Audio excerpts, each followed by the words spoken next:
Hello and welcome back to wing J Quran. So दोस्तों, जैसा कि आप सबको पता है कि जो हमारी टेस्ट सीरीज़ है, टेस्ट सीरीज़ 2.0 वो अभी चल रही है। उसका आज सेकंड टेस्ट था।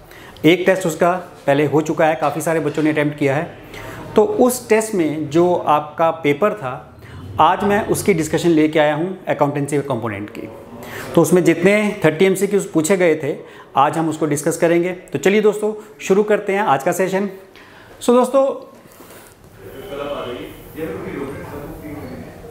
ये हमारा first question, audit risk is composed of 3 factor which of the following is not one of this factor. कि ऑडिट जो रिस्क है वो उसमें 3 फैक्टर हैं, इसमें से कौन सा है जो ऑडिट रिस्क के 3 फैक्टर्स में नहीं आता। सो दोस्तों, क्योंकि ये क्वेश्चन अकाउंटेंसी का हिस्सा नहीं है, तो मैं जस्ट इसका आपको आंसर ही दे पाऊंगा कि इसका आंसर कंप्लायंस रिस्क है। आपको याद रखना है, क्योंकि अकाउंटेंसी का पार्ट नहीं है तो मैं इसको एक्सप्लेन नहीं कर पाऊंगा, तो ये आपको याद ही रखना है। चलिए दोस्तों, नेक्स्ट क्वेश्चन पे मूव करते हैं। When a company receive cheque from customer, जब एक कंपनी अपने कस्टमर से चेक रिसीव करती है, the effect of the transaction is to, इसका जो इफेक्ट है वो क्या होता है। A, increase assets and decrease assets, की एसेट्स की इंक्रीज भी होती है और डिक्रीज भी होती है। B, increase assets and liabilities, कि एसेट्स इंक्रीज होते हैं और साथ ही साथ हमारी लाइबिलिटीज़ इंक्रीज होती हैं।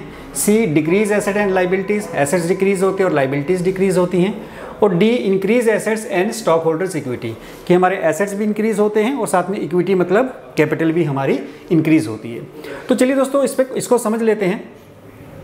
आपको याद होगा, हमने अकाउंटिंग इक्वेशन पढ़ा था और उसमें जो हमारी अकाउंटिंग इक्वेशन रहती थी वो हमें कहती थी कि एसेट्स का जो टोटल है, आपका जो एसेट्स का टोटल है वो आपके कैपिटल प्लस लाइबिलिटीज़ के टोटल के बराबर है।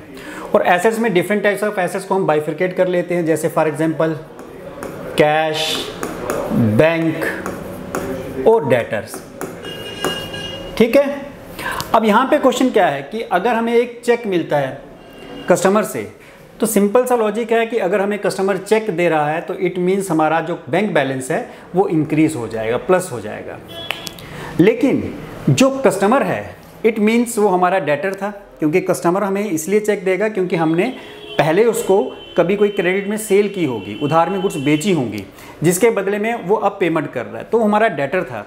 तो जब कस्टमर हमें पेमेंट कर देगा तो जितनी पेमेंट वो हमें करेगा उतने हमारे डेटर्स जो हैं वो कम हो जाएंगे। तो हमारे डेटर्स हम माइनस कर देते हैं। क्यों? क्योंकि फ्यूचर में जितनी पेमेंट उसने कर दी वो हमें रिसीव नहीं होने वाली, तो फ्यूचर में हमारे डेटर्स जो हैं कम हो जाएंगे। अब क्योंकि ये दोनों ही एसेट्स हैं, बैंक और डेटर, तो एक एसेट आपका इंक्रीज हो रहा है और दूसरा एसेट आपका क्या हो रहा है, डिक्रीज हो रहा है। तो इसका राइट आंसर रहेगा increase asset and decrease asset. एक एसेट इंक्रीज और एक डिक्रीज। देखो, इंक्रीज एसेट तो हो रहा है लेकिन लाइबिलिटी पे कोई इफेक्ट नहीं आएगा। लाइबिलिटी तब होती है जब हमने किसी को पेमेंट करनी हो। एसेट डिक्रीज हो रहा है, लेकिन कौन सा एसेट डिक्रीज हो रहा है, डेटर। लेकिन लाइबिलिटीज़ की कोई डिक्रीज नहीं है, क्योंकि लाइबिलिटीज़ अगेन मैंने कहा हमने जो पेमेंट करनी है वो लाइबिलिटी है। D part, increase asset, asset जरूर इंक्रीज हो रहा है, हमारा बैंक बैलेंस इंक्रीज हो रहा है, लेकिन इक्विटी पे इसका कोई इफेक्ट नहीं आएगा, कैपिटल पे कोई इफेक्ट नहीं आएगा, क्योंकि कैपिटल में हम इनकम्स रिकॉर्ड करते हैं। तो आई होप ये आपको क्लियर है। नेक्स्ट पे बात कर लेते हैं, present liability of uncertain amount. एक कोई लाइबिलिटी जिसका अमाउंट जो है वो अनसर्टेन है, जो हमें नहीं पता, which can be measured reliably by using substantial degree of estimation is termed as. देखो, फ्यूचर में होने वाली कोई लाइबिलिटी जिसका हम सिर्फ एक अजम्पशन ले सकते हैं या एस्टिमेट ले सकते हैं कि फ्यूचर में हमें इतना पैसा देना पड़ सकता है, तो उसको हम क्या बोलेंगे। A, provision, B, liability, C, contingent liability, D, none of this. अब देखिए दोस्तों, हमें फ्यूचर में एक जो पेमेंट करनी है एक अनसर्टेन अमाउंट की, लाइबिलिटी तो है, अमाउंट उसका अनसर्टेन, हमें पता नहीं है कितनी पेमेंट करनी है, उसको हम क्या बोलेंगे दोस्तों। उसको हमेशा प्रोविज़न बोला जाता है। For example provision for tax, क्योंकि आपको पता है कि टैक्स एक आपकी लाइबिलिटी है, अनसर्टेन लाइबिलिटी है। अनसर्टेन इन द सेंस कि पे तो करना है, लेकिन कितना पे करना है ये आपको नहीं पता। तो ऐसी लाइबिलिटी जिसके बारे में आपको पता है कि पे करना और हमें अमाउंट के बारे में नहीं पता, उसके लिए पहले से हम प्रोविज़न यानी कुछ पैसा अलग से रख देते हैं जिसको हम प्रोविजंस बोलते हैं। तो right answer is provision. Liability नहीं बोलेंगे क्योंकि लाइबिलिटी तो एक स्पेसिफिक अमाउंट हो गया जो हमें पे करना है, जिसके बारे में हमें पता है कि कितना अमाउंट पे करना है, तो उसको लाइबिलिटी नहीं बोलेंगे, उसको प्रोविज़न अगेन एक लाइबिलिटी है, लेकिन प्रोविज़न वर्ड इसलिए यूज़ करते हैं इसमें कि ये अनसर्टेन है, इसका एक्चुअल अमाउंट हमें नहीं पता। कॉन्टेंजेंट लाइबिलिटी तो वो होती है जिसका होना या ना होना फ्यूचर इवेंट पे डिपेंड करता है, ये हो भी सकती है और नहीं भी हो सकती। ये वो लाइबिलिटी है जो फ्यूचर में होनी है लेकिन हमारे पास उसका एग्जैक्ट अमाउंट पता नहीं है, और नन ऑफ दिस तो इसका आंसर है नहीं। So right answer is provision. चलिए दोस्तों नेक्स्ट पार्ट पे मूव करेंगे। In case of net worth method of single entry system profit is ascertain by. अगर हम नेटवर्थ मेथड से सिंगल एंट्री सिस्टम में नेटवर्थ मेथड यूज़ कर रहे हैं तो उससे हम प्रॉफिट को कैसे निकाल सकते हैं? Preparing A profit and loss account. तो दोस्तों सिंगल एंट्री सिस्टम में आपको पता है कि अकाउंटेंसी का जो डुअलिटी कंसेप्ट है कि एक ट्रांजैक्शन दो जगहों पे रिकॉर्ड होती है, सिंगल एंट्री सिस्टम उसको फॉलो नहीं करता, वो ट्रांजैक्शन को एक ही जगह पे रिकॉर्ड करता है। दूसरी चीज़ ये कि जब हम सिंगल एंट्री सिस्टम पे काम करते हैं तो सिंगल एंट्री सिस्टम में हम सिर्फ एक कैश बुक बनाते हैं या फिर हम पर्सनल अकाउंट की ट्रांजैक्शन रिकॉर्ड करते हैं। रियल अकाउंट वैसे उसमें कैश भी आता है, बट कैश को छोड़कर बाकी जितने भी एसेट्स के अकाउंट हैं तो रियल अकाउंट और नॉमिनल अकाउंट यानी एक्सपेंसेस और इनकम्स उनको हम अलग से रिकॉर्ड नहीं करते। तो profit and loss account prepare करने के लिए हमें पता होना चाहिए हमारे एक्सपेंसेस कितने हैं और इनकम्स कितनी हैं। तो क्योंकि सिंगल एंट्री सिस्टम में हम नॉमिनल अकाउंट्स को रिकॉर्ड नहीं करते तो इसलिए हम प्रॉफिट एंड लॉस अकाउंट इसका नहीं बना सकते। सो ये तो गलत है। दूसरा, comparing the capital in the beginning of the accounting period and the capital at the end of the accounting period, यानी हमारी ओपनिंग कैपिटल को क्लोजिंग कैपिटल के साथ कंपेयर करके। तो ये राइट आंसर है। क्यों? क्योंकि हमारे पास सारे रिकॉर्ड्स नहीं हैं। तो हम क्या कर लेते हैं, हम ये देख लेते हैं कि हमारी ओपनिंग कैपिटल कितनी थी। जैसे मैं कहूँ कि मेरी ओपनिंग कैपिटल, मान लो मैं कहता हूँ मेरी ओपनिंग कैपिटल 1,20,000 की थी और जो मेरे साल के एंड में क्लोजिंग कैपिटल हो गई वो हो गई 1,50,000। इसका मतलब जो 30,000 की इंक्रीज आई है वो बिकॉज ऑफ क्यों आई है? कैपिटल आपकी तब इंक्रीज होती है जब आपको कोई प्रॉफिट हो और तब डिक्रीज होती है जब आपको कोई लॉस हो। तो हम इन दोनों कैपिटल को कि हमने कितना पैसा लगाया था साल की शुरुआत में और साल के एंड में वो कितना हुआ, दोनों का डिफरेंस हम नेट प्रॉफिट, हमारा नेट प्रॉफिट होता है। तो प्रॉफिट को हम असर्टेन कर सकते हैं कैसे? ओपनिंग कैपिटल और क्लोजिंग कैपिटल को कंपेयर करके।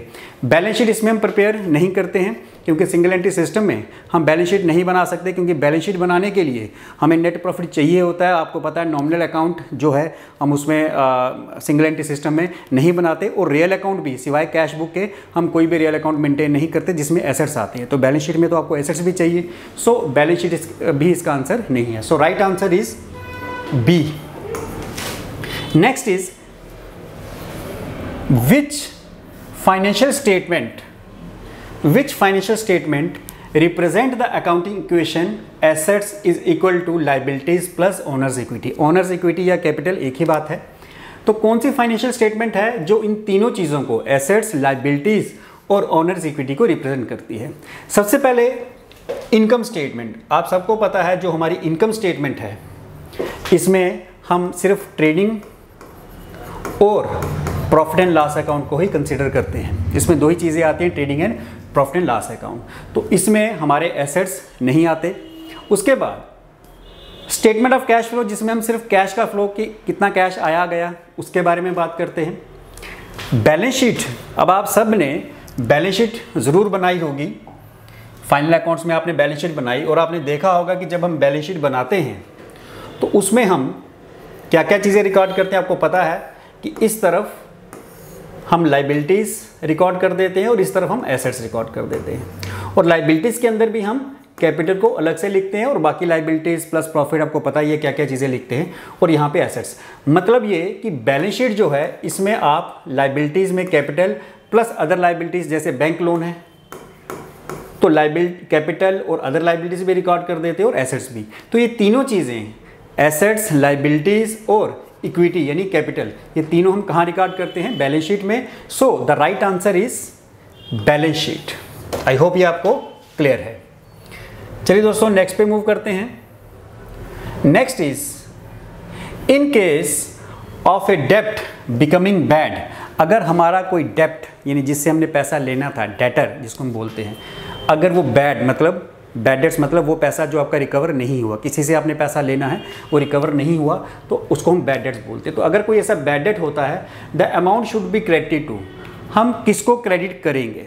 तो दोस्तों इसके लिए मैं आपको बता दूं, देखिए डेटर्स हमारे एसेट्स हैं, ये आप सबको पता है कि डेटर्स जो हैं हमारे एसेट्स होते हैं, क्योंकि जिनसे हमने फ्यूचर में पैसा रिसीव करना है तो हमारे एसेट्स हैं।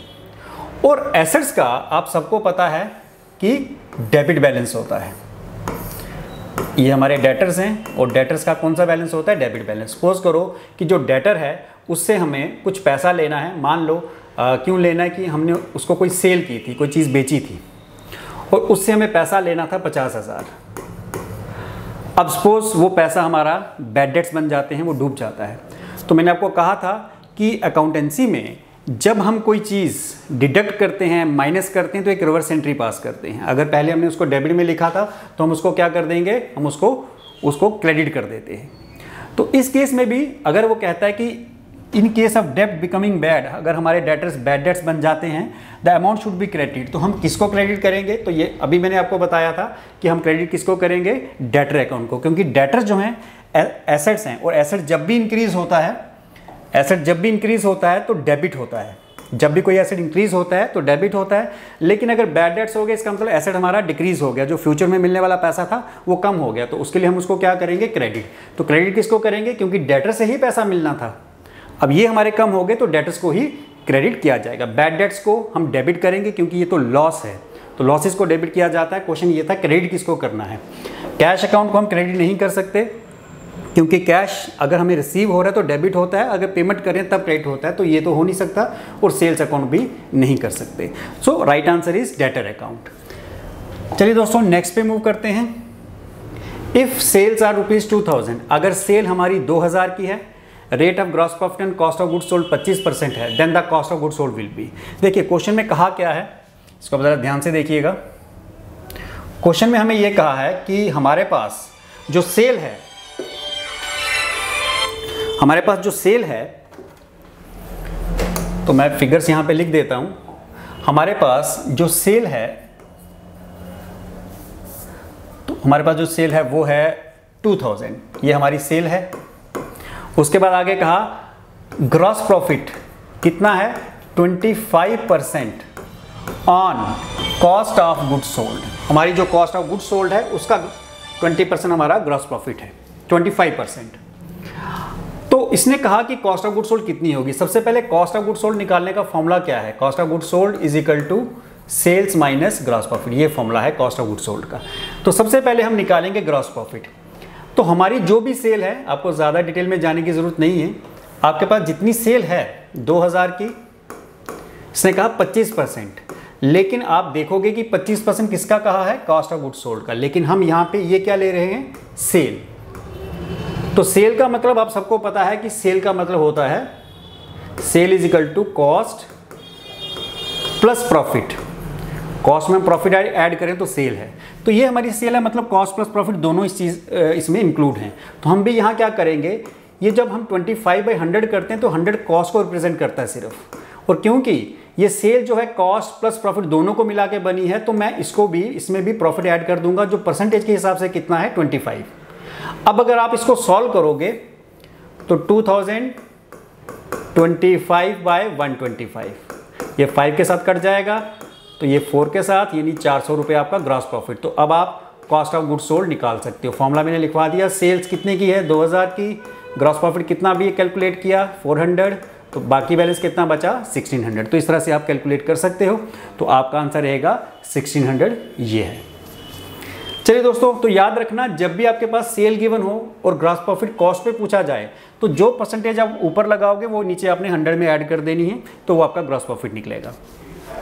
चलिए दोस्तों नेक्स्ट पे मूव करते हैं। Next is following is the difference between partnership deed and partnership agreement. ये हमारा पार्टनरशिप डीड और पार्टनरशिप एग्रीमेंट में क्या डिफरेंस है? तो उसमें A partnership deed is in writing and partnership agreement is in oral.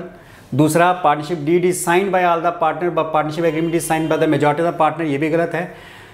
Partnership deed is registered in the court of law. जो partnership deed होती है ये डीड तब बनती है जब हम इसको कोर्ट में रजिस्टर करवाते हैं।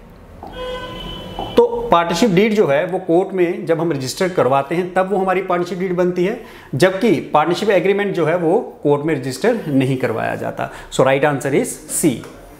Next is a bad debt recover during the year. अब अभी मैंने एक क्वेश्चन किया था बैड डेट पे, लेकिन अगर वो बैड डेट्स आपको रिकवर हो जाते हैं यानी वापस मिल जाता है, जो पैसा आपका पिछले साल मान लो कुछ समय पहले डूब गया था, अगर वो रिकवर हो जाता है तो उसको हम क्या बोलेंगे, कैपिटल एक्सपेंडिचर। सबसे पहली बात कि अगर बैड डेट्स हमारे रिकवर हो रही है, वापस हमारे पास वो पैसा आ रहा है, तो एक्सपेंडिचर तो नहीं है, वो हमारी इनकम है। तो एक्सपेंडिचर तो वो हो नहीं सकता, तो इसको मैं क्रॉस कर रहा हूँ।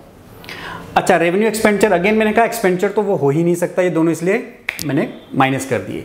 सी कैपिटल रिसिप्ट्स और डी रेवेन्यू रिसिप्ट्स, इसमें से हमें ढूंढना है। सो ये हमारी रहेगी रेवेन्यू रिसिप्ट्स, क्योंकि कैपिटल रिसिप्ट्स आपको पता है वो इनकम, जो ऐसी इनकम जो बिजनेस से बाहर की हैं, जो वन टाइम है, जैसे सेल ऑफ फिक्स एसेट्स, कोई लैंड बिल्डिंग प्लांट मशीनरी बेचा, कभी कभार होने वाली इनकम।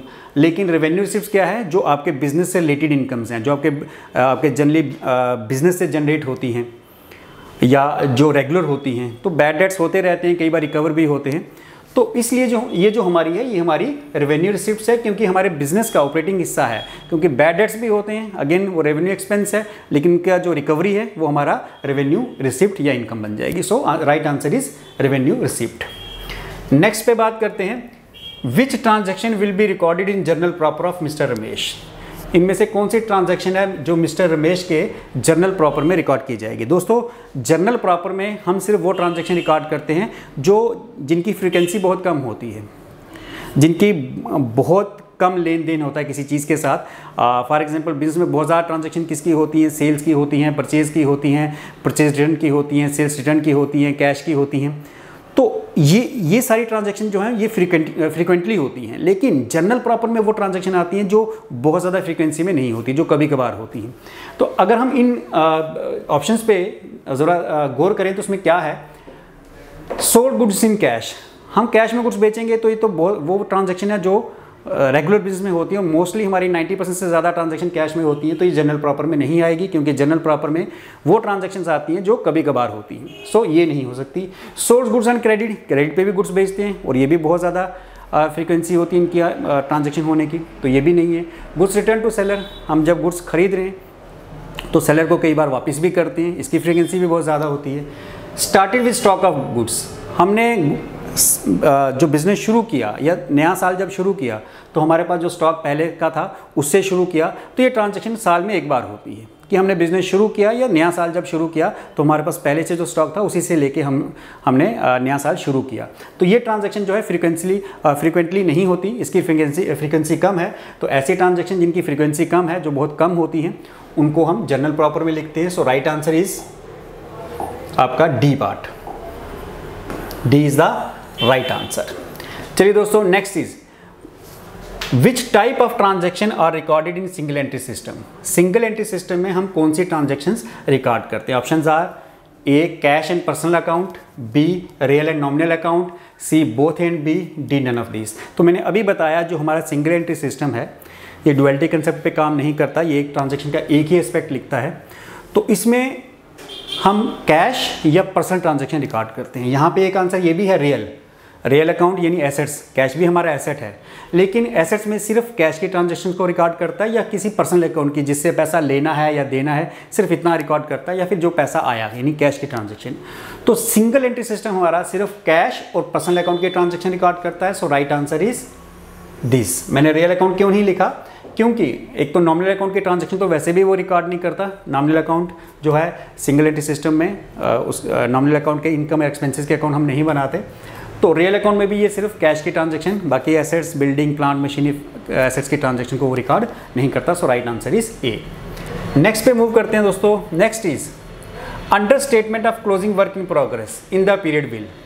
अगर हम क्लोजिंग वर्क इन प्रोग्रेस, सबसे पहले वर्क इन प्रोग्रेस का मतलब बता दूं। वर्क इन प्रोग्रेस मतलब मान लो आप कोई रॉ मटेरियल खरीदते हो तो तीन तरह का आपके पास स्टॉक रहता है, ओपनिंग स्टॉक ऑफ मटेरियल या रॉ मटेरियल जिसे हम कहते हैं, वर्क इन प्रोग्रेस और फिनिश गुड्स। हमारे पास तीन तरह का स्टॉक रहता है। कौन कौन सा? Raw material, work in progress, WIP यानी वर्क इन प्रोग्रेस, और फिनिश गुड्स। तो हमारा रॉ मटेरियल हो गया, जिसकी अभी हमने गुड्स बनानी शुरू भी नहीं की, जो भी रॉ में पड़ा है। वर्क इन प्रोग्रेस हो गया कि ऐसी गुड्स जो सेमी फिनिश्ड हैं, कुछ पार्ट फिनिश्ड है, कुछ अनफिनिश्ड है। और फिनिश गुड्स हो गया जो बन के तैयार है। तो closing stock work in progress का आपको पता है कि क्लोजिंग स्टॉक चाहे वो फिनिश गुड्स का हो या रॉ मटेरियल का हो, ये हम किस तरफ लेते हैं। तो जो भी क्लोजिंग स्टॉक है हमारा, हम जो ट्रेडिंग अकाउंट बनाते हैं, ट्रेडिंग अकाउंट की क्रेडिट साइड में लेते हैं, चाहे वो रॉ मटेरियल का है या वर्क इन प्रोग्रेस का है। तो अगर मैं work in progress trading account की क्रेडिट साइड में ले रहा हूँ क्लोजिंग स्टॉक, तो उससे क्या होगा, A understate cost of goods manufactured in that period, वो कॉस्ट ऑफ गुड्स मैन्युफैक्चर की जो कॉस्ट है उसको कम कर देगा। ओवरस्टेट ग्रॉस प्रॉफिट को ज़्यादा कर देगा। Overstate gross profit from sale in that period, overstate gross profit from sale in that period and overstate gross profit, ये बेसिकली रिपीट हो गया है। तो understate net income in that period, हमारी जो नेट इनकम है उसको कम कर देगा। ऑफ कोर्स ये हमारी नेट इनकम को कम करेगा। क्यों? क्योंकि आपको पता है कि जो ट्रेडिंग अकाउंट है इसकी क्रेडिट साइड में, कोई भी ट्रेडिंग अकाउंट हो या प्रॉफिट लॉस अकाउंट, हम इनकम से रिकॉर्ड करते हैं। तो अगर वर्क इन प्रोग्रेस स्टेटमेंट का मतलब जितनी वैल्यू थी उससे कम में शो करे।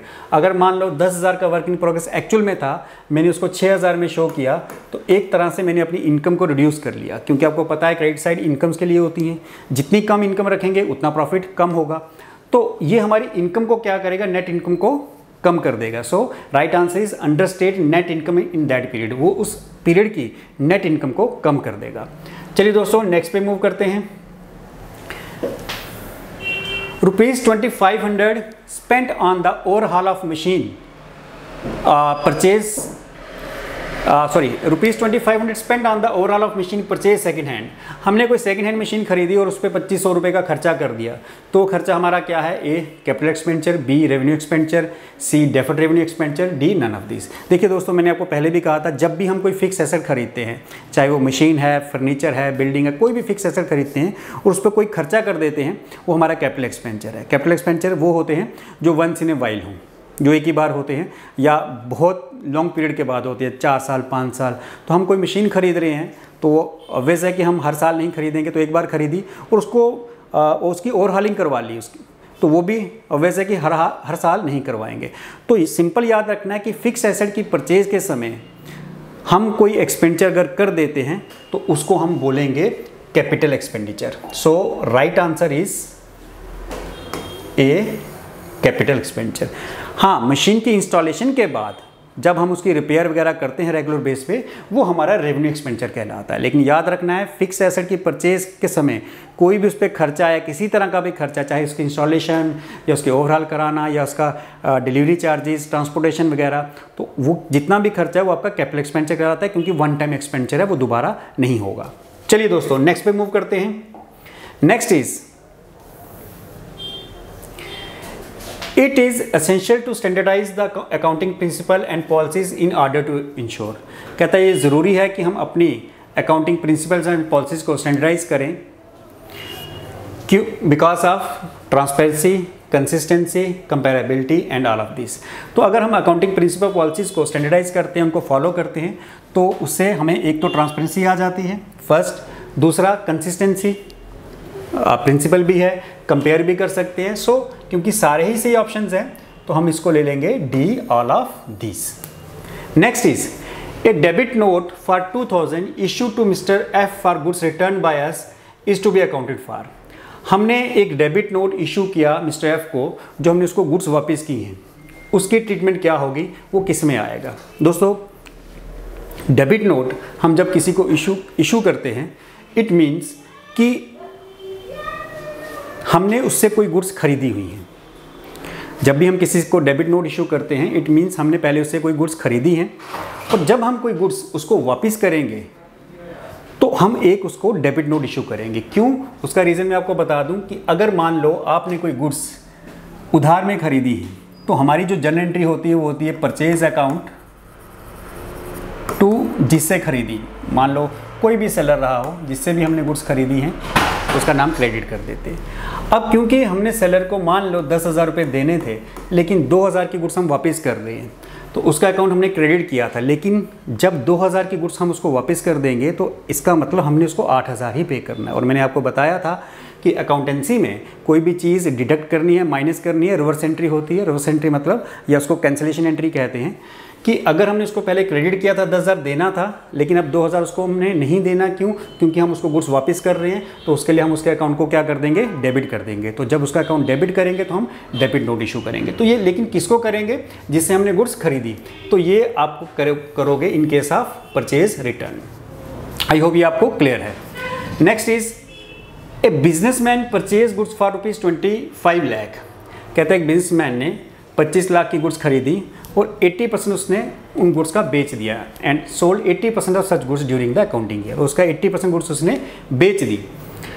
अब कहता है market value of the remaining goods, जो गुड्स उसके पास बच गई उसकी मार्केट वैल्यू 4 लाख है, लेकिन he valued the closing stock at cost, लेकिन उसने स्टॉक को कॉस्ट पे वैल्यूएट किया। तो ही वायलेटेड द कंसेप्ट, उसने कौन सा कंसेप्ट को वायलेट किया? पहले इसको समझ लेते हैं थोड़ा सॉल्व करके। देखिए, सबसे पहली बात ये कि 25 लाख की गुड्स थी, उसने 80% बेच दी।